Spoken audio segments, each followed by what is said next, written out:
Good afternoon, everyone. This is Terry Cash with the National Dropout Prevention Center Network, and I'm here with my co-host and colleague, Marty Duckenfield, also with the center. And we welcome all of you to this monthly radio webcast brought to you by the National Dropout Prevention Center at Clemson University in partnership with Clemson Radio Productions and the generous support of Penn Foster. Yes, welcome again to Solutions. We're so delighted to have you with us again. If this is a repeat time, we've got some loyal fans now, and we've got some new people. We welcome you as well. We're really happy to have you join us for this live broadcast. I'd like to remind our listeners of the materials provided on the website for today's program. We have a slide presentation, which is in fact a PowerPoint to support today's discussion. There are some PDFs and some organizational website links for your follow-up study.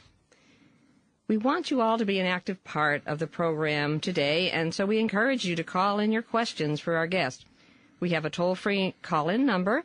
It's 888-539-8859. And for those calling outside the United States, the number is 864-656-4550. You may begin calling in now or any time during the program, and we'll put you on hold for a few minutes, but we will try and get to as many of your questions as possible during the broadcast.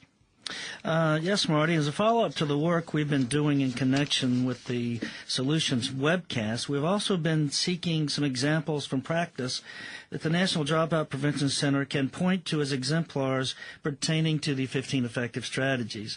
And as a result of that, over the past couple of months, we've been visiting schools in a multitude of states to include Ohio, Mississippi, Minnesota, New Hampshire, Louisiana, South Carolina, and recently Alaska, just to name a few. And we've been taking an up-close and personal view of the work that's been done pertaining to the strategies as well as the positive outcomes we've noted. We've interviewed and filmed various stakeholders involved in the schools and are compiling a rich database of video to be used on our web and other future webcasts. But today, our guest today is Franklin Schargel, who's had a very successful career. Over 33 years, we would term that as a seasoned administrator and educator in education in New York City, and a national leader in dropout prevention. He has written numerous practical books on dropout prevention, and in fact, today's program focuses on one of those more recent books. He also has been a friend and partner with the NDPC for many years and has collaborated on several publications to include strategies to help solve our dropout problem, co-authored with our executive director, Dr. Jay Smink, and also helping students graduate, a strategic approach to dropout prevention, also co-authored with Dr. Smink. So he's a terrific workshop presenter, and we're very pleased to have Franklin share his expertise with us today. I want to thank everyone for tuning in, and I'm really glad to be here, and I thank the Center for providing the opportunity for me to present today.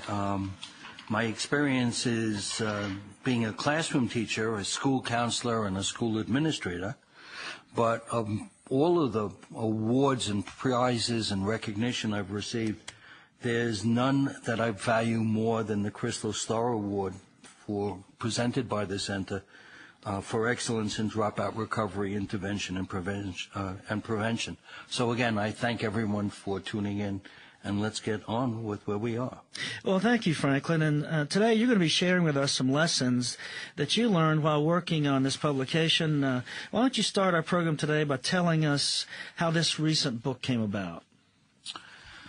Well, we are convinced that leadership is one of the keys for school improvement, and that if we want to improve schools, we have to do three major things. So unlike what Steve Edwards recently presented here on this radio broadcast, we contacted 200 90 schools, 90% minority, 90% poverty, 90% academic achievement. And we asked the leaders, why have you been successful when most schools dealing with this population have not? Those schools have been identified by the National Dropout Prevention Center, the Education Trust, state departments of education, the National Association of Elementary and Secondary School Principals. And we sent out surveys to those schools, and we got responses from 54 schools from 19 states, elementary, middle, and high school. And they filled out the survey. We paid site visits to 24 of those sites, and spoke to the leaders about why they have been successful. And this presentation is based on the findings that we have made. Well, thank you, Franklin, and it's now going to be our focus for this program to find out what you and your co-authors learned. You use the term dim out throughout this book, and I can imagine what you mean, but what would be some of the symptoms, Franklin? We have a number of students, especially what I call the at-risk learner, and non-traditional student, who do not learn in the way that the traditional students do. And we know that dropping out is not an event. It's not a light switch. It's not an on and off switch. Rather, it is a dimming out process. And the data coming from the U.S. Department of Ed indicate it begins as early as third grade. A report coming out of Arizona State University in the past month says they have a longitudinal study that proves that it begins in kindergarten. So we really need dropout prevention to begin in elementary school and not wait until high school. Well, great. I certainly, the research certainly bears that out, Franklin, and we're very interested in finding a little bit more about that. I want to remind our listeners that your questions are what make this program really come alive. So I invite listeners to call in as they have questions about your findings. Call early, and we'll hold you in line so you'll be certain to get your question in. Yeah, and as a reminder to our listeners who may have just joined us, our toll-free call-in number is 888-539-8859. And for those outside the U.S., which would be really fun to have, is 864-656-4550. Well, Franklin, what did you find in studying these schools? What did successful leaders do to make a difference in schools? Well, they did several different things. They identified, and we identified, 10 different things that they did.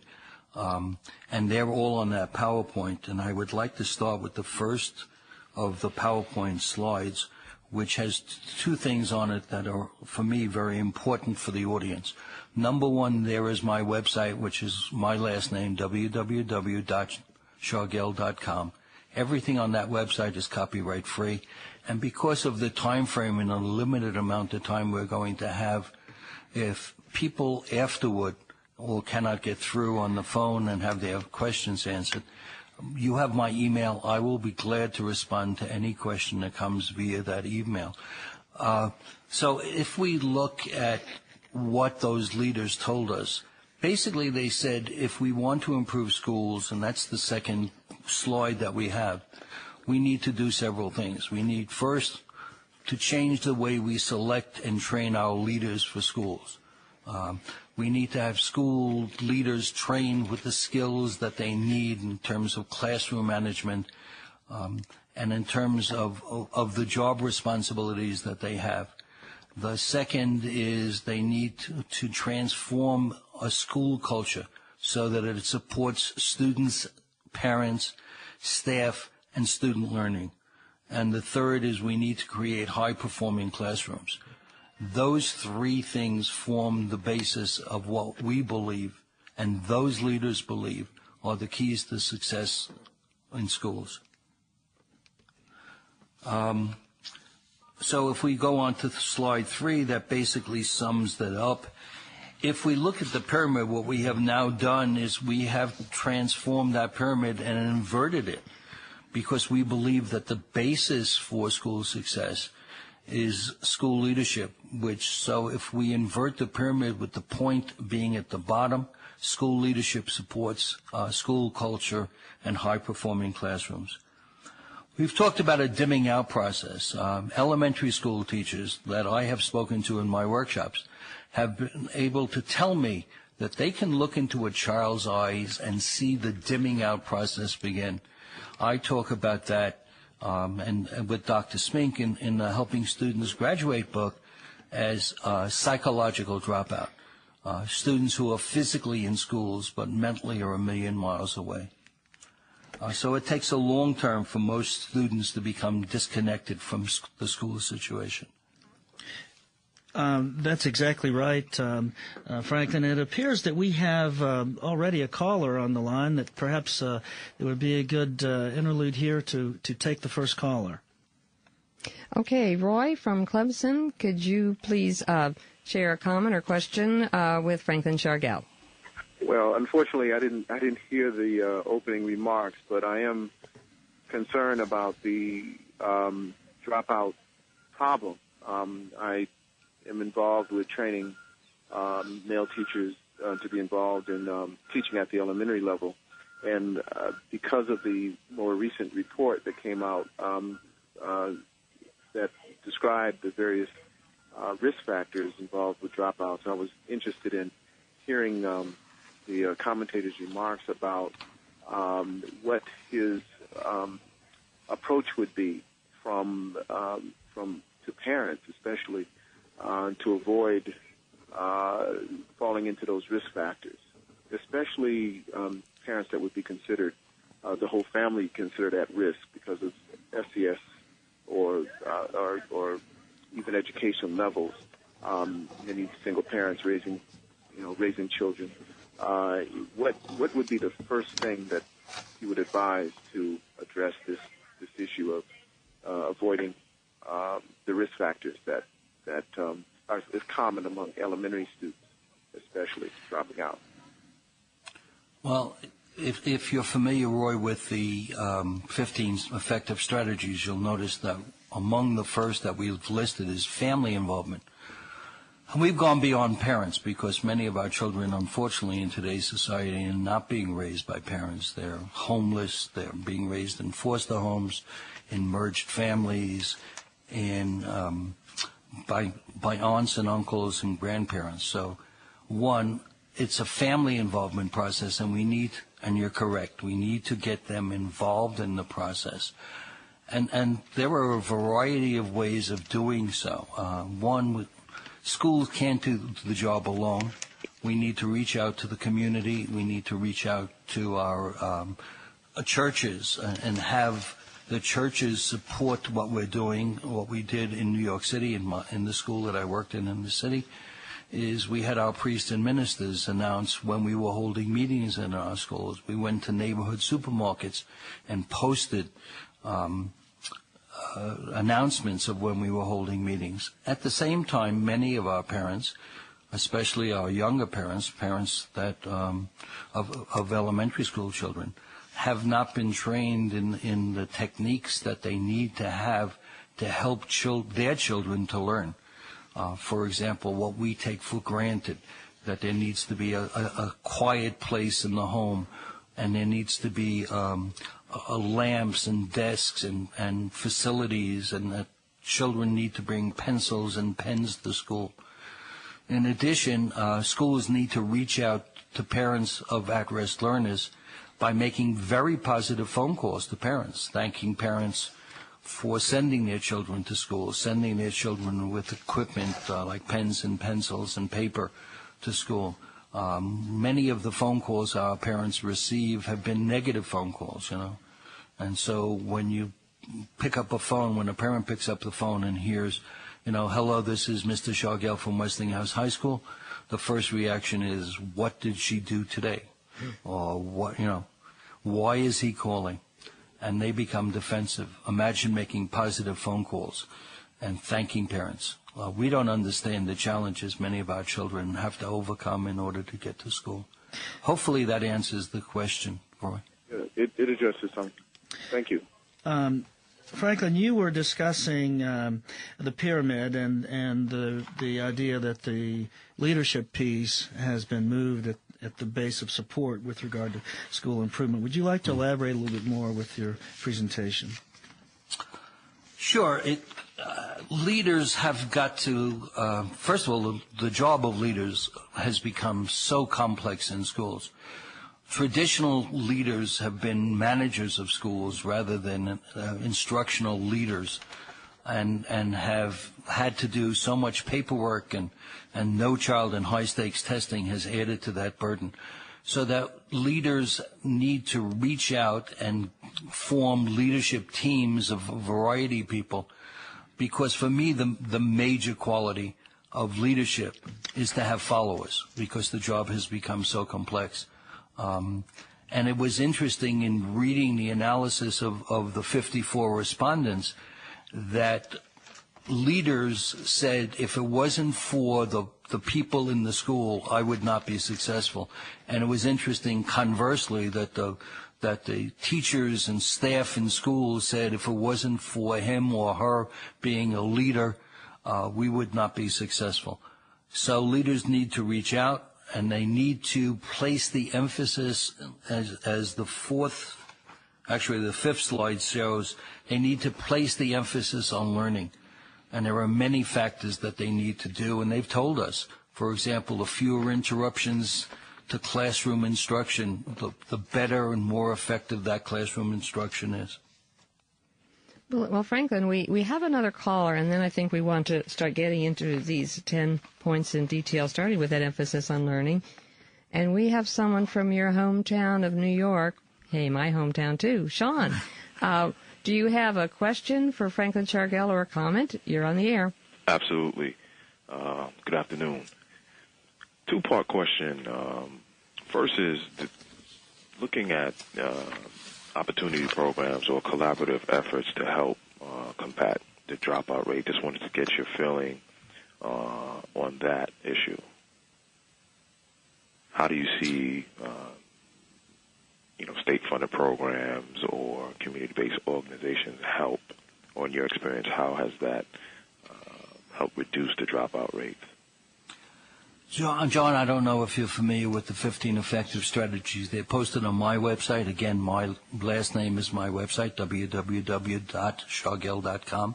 They are also posted on the National Dropout Prevention Center's website, which is www.dropoutprevention.org. One of the 15 strategies is school-community collaboration, and that forms a key component in what we need to do. I am very big on contracts and signing contracts with businesses and colleges and universities to help schools in working out through processes. One of the strategies that we used was on workforce development. We invited in business people the first day of the term for our freshmen. Again, I'm a high school-based person. We invited in business people to teach our students in English to write resumes and to connect school to work, because 99.9% of our students upon graduation, they may go to college as a sidetrack, but ultimately join the workforce. And so writing resumes makes a lot of sense for them. In addition, we developed a business plan. Schools have school safety plans. They have school improvement plans.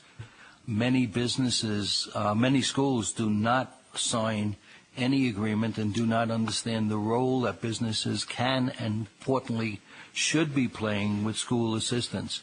If you go to my website, you will find the business assistance plan, a business plan that we developed at my school. Hopefully, John, that answers that question. Absolutely. That would be Sean. I'm sorry, Sean.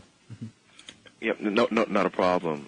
The second part is you talk about family engagement, and obviously in today's society, we're faced with a number of different issues, not to mention our economy and the fact that families or single households are taxed with trying to make ends meet. Even with having collaborative efforts throughout the community, what are some of your thoughts on meeting the parents on their level as far as getting them engaged and having a greater interest in their youngsters' learning? The engagement process was quite important to us. We have data that clearly indicate that many of our parents of our at-risk learners had negative experiences of their own in schools. And so in conversation with our parents, we found that many parents didn't want to come to schools for meetings. So we went to our churches and asked our churches that were in the local neighborhood if we could hold meetings in the church as well. What we also did is we set up, again, Sean, being familiar with New York, you know that many of the things in New York, and I've just returned from New York, are glitzy kind of things. So we set up everyone bring one. What we did is when we held our parent meetings, we gave out strip lottery tickets so that if a parent brought somebody else with them to school for a parent meeting, they got 2 strip lottery tickets. And if they brought 9 people, then they got 10 lottery tickets, nice. 1 for themselves and 1 for each of their guests. And we gave out prizes based on the number of tickets we had gotten from the various businesses around. McDonald's, for example, is an absolutely superb resource. They gave us very generously, buy 1 hamburger, get 1 for free. The other thing, of course, is if you feed them, they will come. And we went to McDonald's and a number of fast food, and McDonald's in particular was willing to supply us with cookies and orange drink, so that parents did come for that, and we made it family friendly. We set up with our better students a child care center, so if they came to meetings with younger siblings, we would have someone who was a group of youngsters who would watch these, the younger siblings. Right. We tried to make our school as family friendly as possible. When the phone was answered, since, as you know, in New York there are such a cultural and ethnic diversity, we had so many languages spoken. We asked our parents if they were uncomfortable conducting the interview in English, and we supplied translators. We sent home parent announcements in the variety of languages. The school that I was at, there were 17 different languages spoken. So we tried to build up, and we were quite successful. We went from 12 parents on our parent association to 411. Wow. Yeah. And what school was this? Westinghouse High School, downtown Brooklyn. Yep, familiar. Well, I can see, Franklin, you got more solutions, and I've got fingers and toes. My goodness, this is terrific. And Sean, thank you for your great questions. And we're going to move on now to some of the formal presentation. We might hold the phones for about 3 or 4 minutes, just so you know that out there, so Franklin can kind of manage to get through some of this material that he wants to share today. Franklin, over to you. Okay, again, slide number 5, which talks about the emphasis on learning. Schools have always been measuring teaching, and I'm suggesting, and the leaders from these schools suggest, that we measure the other end of the stick, that in addition to measuring teaching, we measure learning. When I was in a classroom as a teacher, I had a supervisor who came in and said, it's a good lesson plan, it's good motivation. They were really good pivotal questions. That's not what it's all about. The question that we should ask is, are students learning? Moving on to the next slide, it talks about schools making a difference. School improvement has got to be the key, and school academic achievement has got to be the key. If we look at some of the schools in terms of the culture book, and in the new culture book, we've increased the number of surveys we sent out to 390 schools. And when you measure academic achievement, when you walk into a school, elementary, middle, and high school, what do you see when you walk into the building? Do you see a trophy case honoring athletes, or do you see a trophy case honoring academic achievement? The reality is it should be both. Unfortunately, in many schools that we have visited, you walk into the building and you see basketballs and footballs that have been deflated because they've been sitting in that trophy case for the past 50 years. A school needs to recognize its academic success as well as its athletic success. If we move on to the next slide, item number 3, We need school missions that really are not generic in form, but really recognize the needs of the school, the students, and the parents in the school. And mission statements in many schools are written on the wall and have been developed by leaders rather than by leadership teams and faculty. And we need those mission statements to be written in hearts, not to be written on walls. And they should be short. And they should be measurable. There is an abbreviation called SMART. All mission statements should be specific, measurable, achievable, over time, relevant, and time-bound. Within 5 years, we will be. Rather than simply saying we are going to be the best school producing the best graduates in the world. Item number 4 is Franklin, I would suggest perhaps one of the best mission statements I ever heard was simply 4 words: "We help students graduate." And exactly, we sometimes get pretty prolific with our expounding on, and no one hardly can tell you what it means. So as we move on, we want to talk a little about number 4, the whole notion of deadwood and floating, and that's kind of an interesting concept you've got here, empowering, getting the best faculty possible. Now, there's all sorts of implications here for employing the best people and empowering them. I had the privilege of hiring 38 people in my building, in my school. And the first thing that I asked them when I hired them was, convince me you love kids. Because if you don't love kids, you don't belong in a school, much less a classroom. You shouldn't be teaching. And of course, the response that I had gotten was, don't you want to know what school I graduated from, or don't you want to know what my GPA was, or don't you want to know what were the last books that I read? I said, I'll get to that, but you need to convince me that you love children. I can teach you how to teach. I can improve your teaching, but I can't teach you how to love kids. And in this age where we are having fewer and fewer people going into education, and especially in critical fields like special education and science and math, we need to have people who support and love kids, especially those kids that don't fit the process. Because we believe that our processes of learning are correct, we fault people and we say, if only we had better kids, as if parents are holding their better children at home, waiting for the system to get better.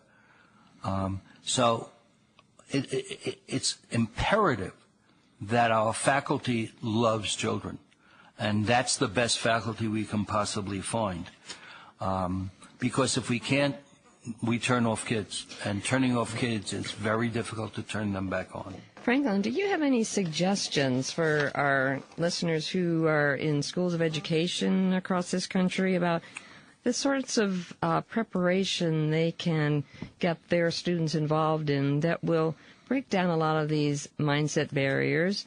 And, many people, who enter education are genuinely care about kids, but then they get out in the real world and they go, well, maybe not those kids, that sort of thing. Kids that I know, the unfamiliarity with different cultures, the diversity that's out there. What can schools of education do to prepare students for what they're really going to find out there, and have them still have that core that's so a part of them where they do care about kids still stay alive? I think it's really critical that schools of education ask their stakeholders, the people who are being trained, what are the skills that they need. The schools of education, the two co-authors of the book, Tony Thacker and John Bell, both work for the Alabama Department of Education, and they visited a number of the universities and colleges in Alabama. And the alignment of processes, we found out that the people who are being trained to be leaders in schools, whether they be teachers or assistant principals or assistant soups or superintendents, they want to know not what to do. Many of them know what to do. They just don't know how to do it. And so they want very practical solutions and suggestions and strategies that will lead them to solutions for the problems they are having in terms of classroom discipline and classroom management, and there needs to be a leadership role that the colleges, especially the schools of education, need to prepare these young people going out into the field with techniques that they can apply. And then following up on that, the current teachers in our schools, what kinds of in-service would you recommend, professional development for the teachers in the field right now? Because I think people who enter this field do care about children, and sometimes things get lost because it is challenging. What are some things that can sustain that love of children and enable them to actually help all children succeed? Oh, I hope we have another 2 hours to finish this presentation. You have exactly 8 seconds. No, you've got time to answer that. Go ahead. We'll cut you off. There are so many things. First of all, I suggest that you look at the book, because the book, especially at the end where we talk about, if we had our way, what would we give people? What strategies would we give people to do? The respondents, the 54 respondents to the surveys that we sent out are the best that we have. And we should be benchmarking the best, because these are the people in the field who told us the skills that they need. How do you hire the best? How do you interview correctly? What do we have to do in order to develop a collaborative approach, especially in the 21st century, within schools, because the leader can't do it all? What do we have to do to encourage parents? Because the ethnicity and cultural, ethnic, religious diversity has grown so large in the past 20 years in our schools. What do we have to do? We have, as the center has identified, such a growing number of at-risk learners that we need to be able to take advantage of their skills and their strengths. It is so easy for us to recognize the weaknesses of these kids who come in with these major challenges. How many of us have ever sat down in department or faculty meetings and asked, what are their strengths and what strengths do we build on for them? And so those techniques we also have to start thinking outside the box. One of the questions in a new book that will be published on April 30th that I ask is, what book does every student want to read, and schools can get a copy of that book for nothing, as many copies as they want? Well, the answer is a driver's manual. What we need to do is we need to think outside the box. We should be teaching reading using driver's manuals. They're written on 9th grade level, but more importantly, our students want to read that book. There is even an assessment tool. So there are just so many different things that we need to do, but to think within a time frame. School should go all year long. It should go 24/7. We have virtual schools out there that are doing instruction using computers. We need to take further advantage of computerized instruction. Again, Marty, it's just such a broad answer. Well, you've given us some good suggestions for starting, and I love that whole notion you have of having us look at students' strengths and their assets, because all students have them, and we need to build from that. And a positive way of looking at things is what we're about here on Solutions. And now Terry and I are going to be nice, and we're going to open the phone lines again. And the call-in number is 888-539-8888. 8859, and again, the outside the U.S. number is 864-656-4550. And while you're calling in, I think Terry wants to take you on to the next slide, or I don't know if you had a question, Terry, or what? Yes, I do. Franklin, clearly, as we look at your book and your text and your strategies, one of the things that we often see, we always see actually, as we travel around and talk with students and parents and others around the nation, is the whole issue of relationships, and you never really get very far from that. And could you embed that whole discussion of relationships within your context of effective leadership in the school? There are several different R's: respect, relationships, and relevance. And the Gene Bottoms from Southern Regional Education Board was gracious enough to provide the forward, and he did, the three different R's. And he said of respect, relationships, and relevance, the most important is relationships.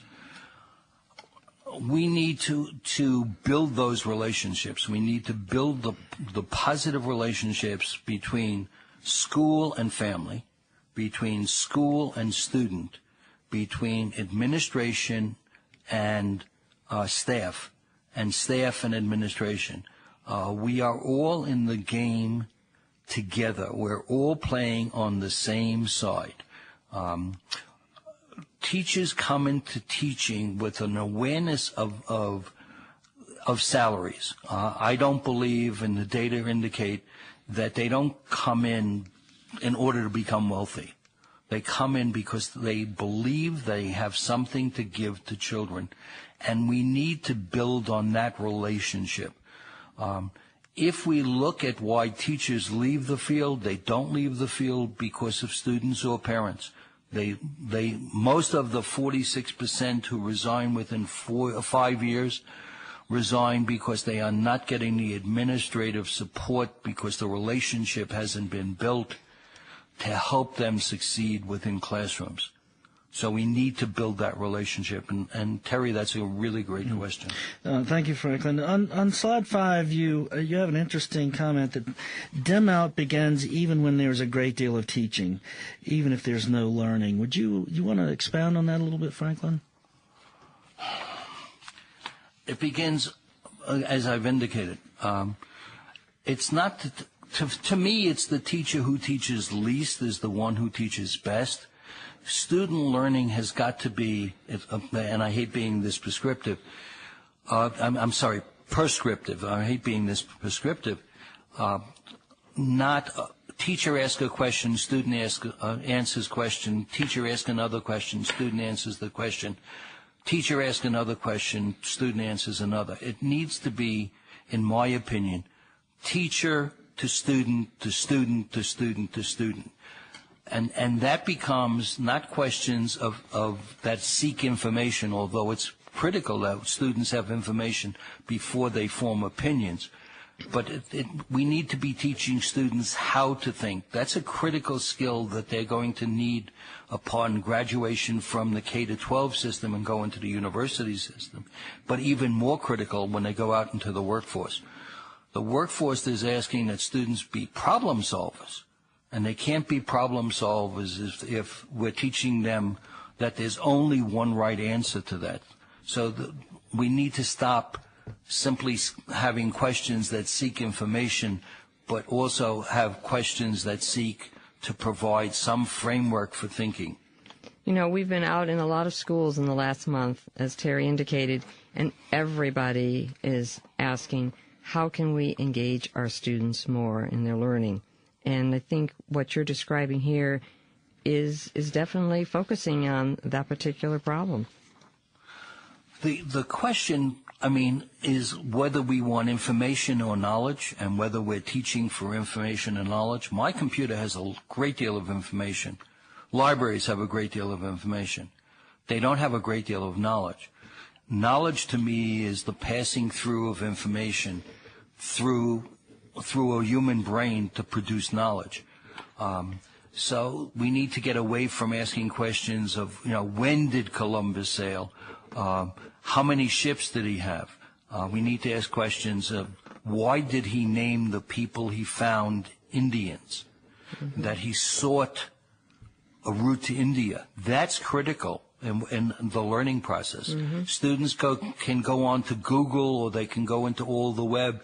They can use the encyclopedias. They can go and find out, that he sailed in 1492, that he had 3 ships. We've got to get away from this rote regurgitation process of learning, because that's 17th, 18th, 19th century. It's definitely not 21st. Right. That's really good. Obviously, your book focuses on high risk yet high performing schools, and clearly there are we get questions rather frequently. Well, sure, that works in the best neighborhoods and the best schools, but you're suggesting to us these are strategies and these are techniques that will work in schools that you would not expect to be high performing, and they do have those risk factors with those bodies of students who are disenfranchised or who really perhaps don't see the relevance.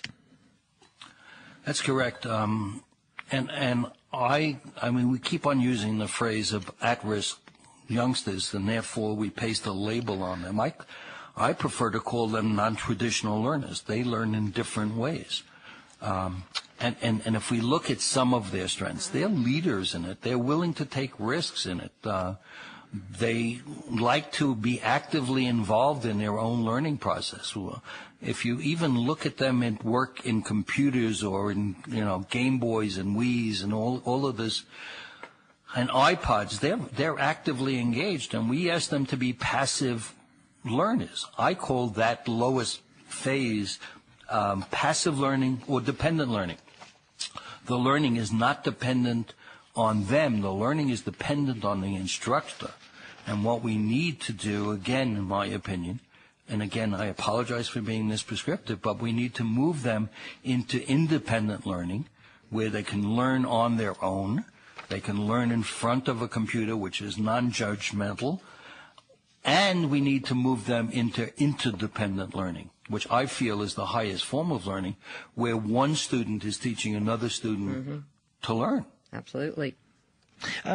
Moving on with your presentation, Franklin, you talk about models of effective teaching, and talk a little bit more in depth about that as you did your research on this book and in some of the schools. Well, there are a variety of teaching techniques. We know that the least effective way of teaching is simply lecturing. I'm trying to think of his name. Of course, it escapes me at this time. But who says lecturing is the least effective. Teaching others is the most effective way of teaching. But teachers need to use a variety of teaching techniques. If you ate the same meal every day, you would be bored of it. Yet we are teaching in many of our classrooms the same way to the same students, using the same techniques, using worksheets. Ultimately becomes boring. We need to have students engaged in their learning. We need to have them doing role modeling. We need to have them even teaching classes. We need to have a variety of techniques so that they are the teacher as well as us being the teacher. We need to have them teaching other students. One of the things that we did in my school is we had our seniors in some of our classes teaching freshmen. And that was a very awakening attitude for students. They had never thought how difficult it was to teach. They mentored and tutored other students, again, a critical factor. And so we just need to measure what is effective with students. And no one technique is effective with all students. I have 2 children, both born with the same parents, both boys. When my oldest one, David, was born, he became my ultimate guinea pig. I figured whatever mistakes I made with David, we would be able to rectify when Howard came along, 2 boys. Guess what? They're different from one another. And anyone who has 2 children knows that children even with the same parents, even with the same focus, learn differently. We now have enough brain research to know that there are multiple ways of teaching. Howard Gardner has identified, Edward De Bono has identified, Reuven Feuerstein has identified a variety of different techniques, and we need to use those techniques in terms of effective teaching for different youngsters. Well, Franklin, you talk about the leaders being superficially concerned with instruction. Real quickly, do you have any particular strategies or suggestions that school leaders can be more engaged? And that's what I'm seeing here with this particular slide, that you're suggesting they're not engaged with teaching and learning to the extent that perhaps effective leaders should be. So anything particularly you'd like to address with that? Yes, they need to get outside of the class, outside of their office. If a school leader spends most of their time in an office, they can't see what's taking place. They cannot participate in what's taking place. They should also volunteer to be principal. That word was originally meant to be a pal. And that's why one of the reasons it's spelled P-A-L as opposed to P-L-E, is they were supposed to be the teacher of teachers. They need to model teaching. They need to teach a class. Again, I was an assistant principal. The rule in New York City is that all assistant principals had to teach a class. It was a great experience. I invited in young people, untenured, people into classrooms to observe me to teach. Not because I was the perfect teacher, far from it, but they could learn different techniques that were working. So we need to have intervisitation. We need to have principals teaching classrooms. We need to have assistant principals teaching classrooms. We need for them to keep current with the latest techniques. We need to have video techniques. Schools can purchase or borrow from the district a variety of teaching videos so that teachers can be shown videos at faculty meetings to show, and criticize both positively and negatively. What are the positive things we can learn from this, and what areas can we do to improve that? And principals need to focus on instruction and learning as their key function, and they have other functions as well. Building attendance and lowering dropout rates and all of that. Well, there's so much, as you keep pointing out, Franklin, that's going on out there that we can do to improve this situation about meeting the needs of all our students. We're going to remind the listeners of the toll-free number, 888-539-8859, and outside the U.S., 864-656-4550, and move on to that seventh point, which you actually talked about with an earlier caller, about empowering the parents and the community. So watching the clock here, as my job is, let's move on to that one fairly briefly, Franklin, and then go on for the final three after that.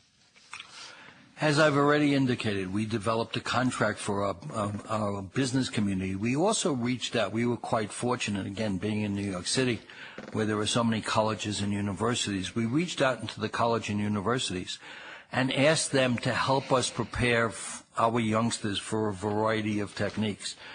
At this point, I'd like to function both on business community, but more importantly on the higher ed community. We asked our neighboring colleges for people to come in, their students to come in, and because we were a Title I school of low-income, high-poverty students, to prepare our students to take the college examinations, the ACT and the SAT exam, and to help mentor them and to tutor them, because our students could not afford the professional college preparatory classes. And the college people were really fantastically generous of coming in. We did not have the ability to compress numbers, and we asked people doing dissertations to come in and to boost our attendance by finding out why our students weren't coming to school or why they were coming late. and again, very generously, they came into our neighborhood. Our students came to us because we involved our students in the learning process and said that they wanted to take physics. And while we had a physics teacher, we didn't have the physics facility because the physics is a class which requires laboratories. We didn't have that. We went to one of our neighboring colleges and asked if we could use their physics lab after they were finished with it, so that we could train our students to take physics, because our students ultimately came to realize that they wanted to become engineers and physics was a requirement to do so. So again, schools on the K-12 system cannot succeed if they simply, solely envision their frame to be K-12 and not to go outside and reach into the community for assistance. I think that's an excellent point about reaching out to the higher ed. I hate doing this to you, Franklin, but we have a caller, and we are running out of time, and we have so much to cover. Don't you all hear what a wealth of information this man has? But Jody is calling from Clarksville, Tennessee. Jody, you're on the air with Franklin Schargel. Do you have a question or comment? Oh, hi. Thank you very much. I am wondering if you all have an idea for a solution to a high school that has many dropouts who are female, and they drop out after they become pregnant.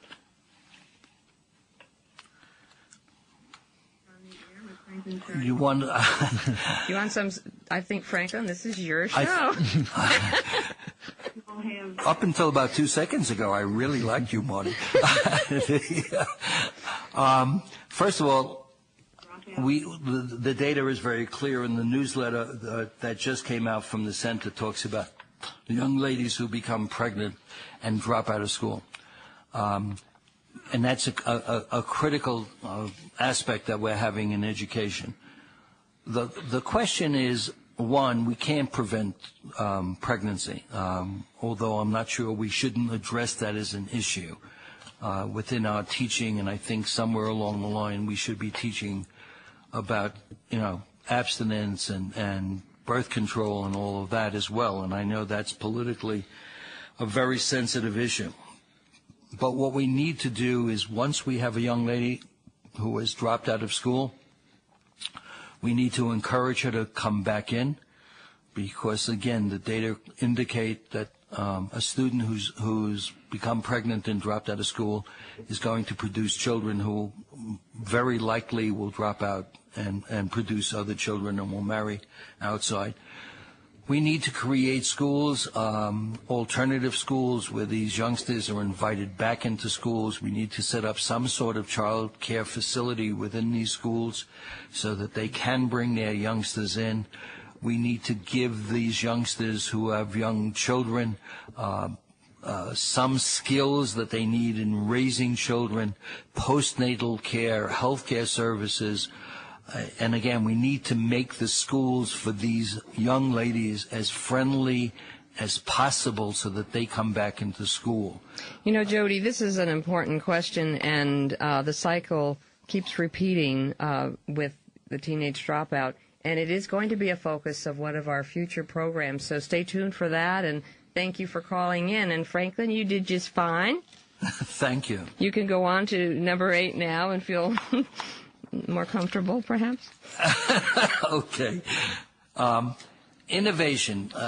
There are so many reports coming out on dropout prevention. There's just a brilliant report that came out from the center called Dropout Risk Factors and Exemplary Programs, a technical report that you can get by downloading it from the Dropout Prevention Center's website, which we have cited. But these reports are coming out so frequently, and there are so many innovative techniques. Schools need to provide resources so that innovation is brought into schools, and that innovation may mean exactly what's happening now. This audio program will be archived. It will be going up on iTunes. Ray Morley's was up on an archive. You can download it. As I've already indicated, there's just My website is copyright free. Whatever is on that website is yours for having it. Just take it and use it. We need to keep up with the latest trends in education. Part of which means we need to reach out into the community and benchmark the community as well. We need to find out what skills our youngsters are going to need in the world that they're going to enter. I have 2 children, both involved in technology. Technology is changing so rapidly. How many of us are old enough to remember when we used to have dial-up internet? We've gotten beyond that. How many years ago was that? 3, 4, 5 years ago? We need to just keep up with this innovation and again, not just in technology. Unfortunately, we could spend, again, frankly, we have much to share with that, and realizing slide number 9 is knowing how to prioritize, and we are prioritizing our presentation here. We're going to ask you to move a little forward so we can get all of these slides in and get the points across that you wanted to. Okay. We asked our leaders, how did you prioritize? What was the most important thing? You had so many fires to put out. How did you determine which ones came first? Because you can't put them all out at the same time. That, for me, was a very key factor, and their answers ranged up and down. What the most important one, the one that was most commonly mentioned, was we focused on instruction. To use 10, we need to use data, and we need to measure whatever we're doing, and we need to put that data up on bulletin boards so that our guests and our parents and students coming into schools see that data. And we need to have that data in the form of visualization, because our current generation of students is a very visual generation. And we need to have those graphs going up in positives, not in negatives. So the graph, I believe, should indicate not how many dropouts we have reduced, but how we have improved the graduation rate. In addition to which, we need to use the data to show that we're making improvements. And high-stakes testing and the demands of No Child are not the only way of measuring school improvement and looking at data. We need to know how many teachers and students come in the day after a holiday as well as the day before the holiday, and how many take off on Fridays. And so there are a variety of different data sources that we can use. One of the techniques we used in my school is called the scatter diagram, and scatter diagrams that we used were measuring on the horizontal axis of a graph of the scatter diagram how many days absence were a student, and we compared that to how high test scores were as a result of a test.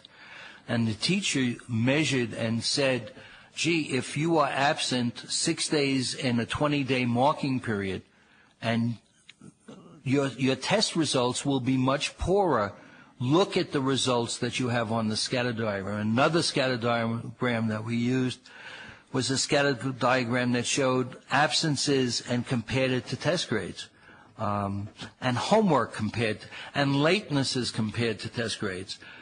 And since they're so visual, you can use data to indicate that.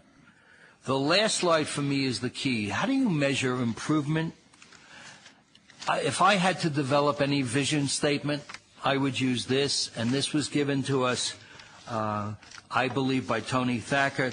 Tony wrote, "We need children and staff to run into schools on Monday morning as quickly as they run out of schools on Friday afternoon." That's how you measure school success, in addition to high-stakes testing and everything else we've indicated.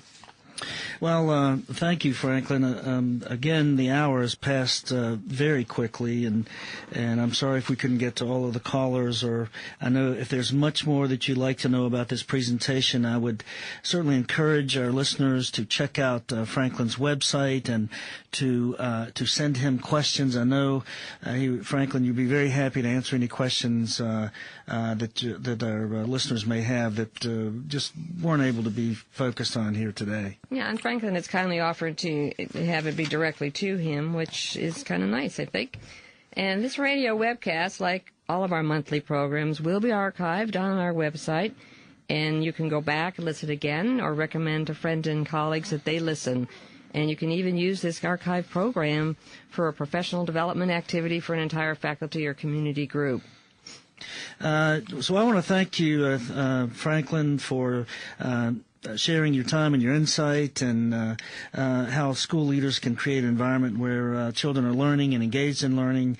It's now up to each of us to explore further what you presented and to begin to apply these solutions in our work. And certainly you've given us, again, some very practical solutions to major problems that are facing our schools. Thank you very much. Yeah, Franklin, let me add my thanks to Terry's. It's always a pleasure to work with you.